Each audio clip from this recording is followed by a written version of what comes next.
দিয়ে পড়ে যাবে। হাত নেড়ে।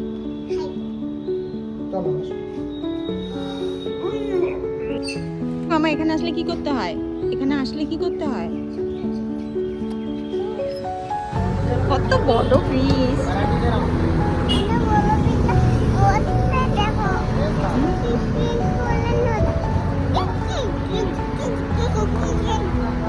ছোট্ট ছোট্ট ফিশ গুলো, এগুলো বড় ফিস তো নিয়ে যা, বড় ফিস। বড় ফিস নিয়ে কি করবি? খাবে বলে। তুই এত বড় ফিস খেতে পারবি? বড় ফিস খেতে পারবো বলছে। মুরগি, মুরগি নেই তো এখানে। হ্যাঁ, নমো করো নমো করো।